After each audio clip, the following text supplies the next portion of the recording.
Chris, a lot of headlines about Hunt sort of focus on his lifestyle off the track, but obviously he was a committed sportsman with a real sort of passion for success. What were the joys and challenges of tackling quite a complex character?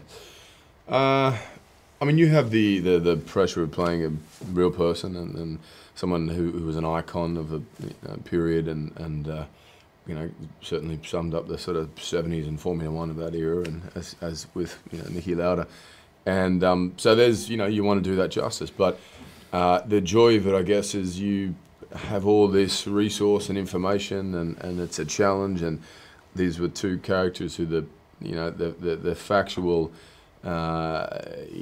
events in their lives, and was far greater than any fiction that we could sort of come up with, and so it was all there and available, and to have the opportunity to dive into that was just one of the best experiences I've had. And Daniel, you got to spend some time, didn't you, with Niki in Vienna and Brazil? How insightful was that in preparing to play him? It was very good because I I had so many questions, and some actors prefer not to meet the real person if they have to play them, but I did want that, even though I knew that he was so undiplomatic, and I was quite frightened when I got his first call, and it was at 6 o'clock in the morning. I saw +43, well, that must be Austria. I picked up the phone and he said, yes, I guess we have to meet now. And I said, yeah, great. That would be fine. And well, just bring hand luggage to Vienna. In case we don't like each other, you can piss off right away. I said, ooh.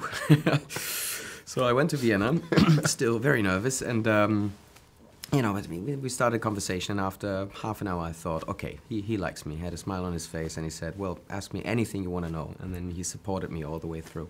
Send for some more clothes or go shopping. So you can yeah, I had to, yeah.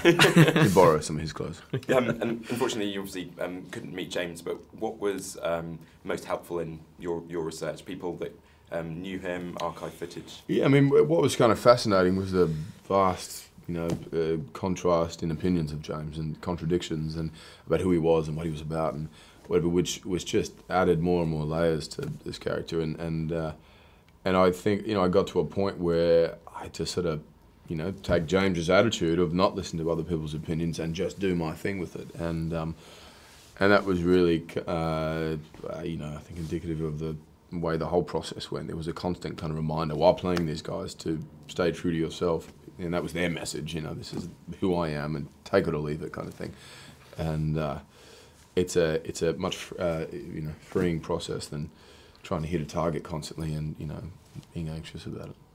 And what about the prosthetics that were used, Daniel? I mean, the camera gets up very, very close, doesn't it, inside the cars, and you can't tell it's done brilliantly, so I imagine that meant some pretty early mornings for you in the makeup chair. Oh yes, yeah, that was tough. It was sometimes I was picked up at 3 o'clock in the morning, and the painful thing was also that I read the call sheet sometimes, and it said Chris Hemsworth pick up 9 o'clock, 10 o'clock. James Hunt first scene kissing a nurse. Second scene James Hunt making love on a plane. Third scene Niki Lauda checking his tires. I'd stroll in at 9 o'clock and be refreshed and ready for the day. Hey, buddy, how's it? And I said, yeah, hey. For 6 hours of prosthetics. There's a real life rivalry going on as well. I respect for his work ethic. And down to insurance purposes, I imagine you didn't get to all that much driving yourself, but what was it like being behind the wheel of those vintage cars? I mean, you actually... It was awesome, yeah. We did more than expected, eh? Yeah, you have the usual kind of safety insurance guidelines at the beginning, and then as the shoot went on, we were started grabbing whatever we could, and ended up doing a lot more than we anticipated, and which adds to the feel of the movie. There's plenty of shots in there where you see it's actually us driving the cars, and that's you can't have that experience unless doing this story. You have replicas of those cars from the 70s, or some cars that were actually from that period that we were able to drive, and that was a lot of fun. You had a hairy moment when you blew a tyre, I think, didn't you, Daniel? Is that right? Yes. The tyre came off, it didn't blow. Yeah. The whole wheel came off.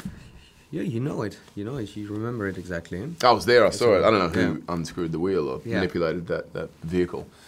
Daniel has his suspicions that point to my team, but almost a tragedy, wasn't it? Dirty tricks. The wheel came off and he bounced on the axle. But it was good to have that experience, honestly. It was cool. 1 or 2 seconds we thought, oh shit, that's really hard to control that beast, It's because I'm missing a wheel. yeah. Daniel Brühl, Chris Hemsworth, thanks very much. Thank you. Thank you. Thanks a lot.